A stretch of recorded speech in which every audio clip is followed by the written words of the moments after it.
Welcome to the Vermont School Board Association Online Academy. My name is Laura Soares, and the topic today is community ownership. In policy governance, it's important that the board talk about who are the owners of our school district. On whose behalf do we govern, and who are we accountable to? For most boards, the answer is the community. So the citizens of your town, whether they're taxpayers or renters, whether they have students in school or not, everyone who lives in that community are owners of the school district. And that's the group to whom the board is ultimately accountable.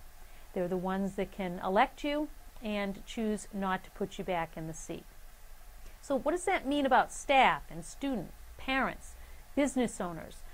Those are other stakeholders, and they're important, but the board doesn't treat them the same way as it does owners.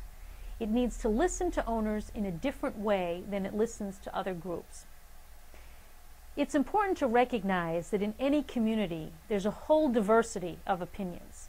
So when we go out into the community and ask them for their opinions, we're going to get a whole variety of them, and they're going to conflict with each other.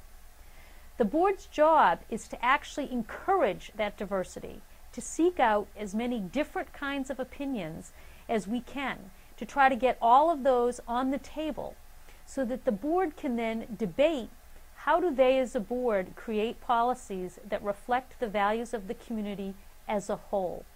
Not a particular subgroup, but how do we take all of those diverse opinions and identify what are the common themes, what are the common values, what are the most important things that we continue to hear from our community? How do we distill that down? The board needs to listen to its owners, but it's actually obligated to know more.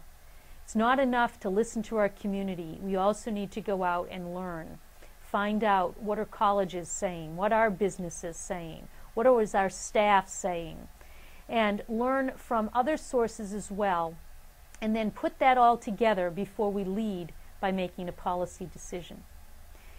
We also have to recognize that we need to go back and keep the community informed. We need to keep them informed of how we're doing. When we monitor, we're doing that on behalf of the community, so we have an obligation to let them know. Are we making reasonable progress towards student ends? Are we staying within the executive limitations? If we're out of compliance because of facility issues, the community needs to know that, as well as know the plan to get back in compliance. We also need to keep the community informed about broader issues. What are we learning when we read books, or when we talk to universities, or go out into the community and look at what businesses are looking for in students? When we look at the future trends, how do we get that information back to the community? We have an obligation to have that two-way street.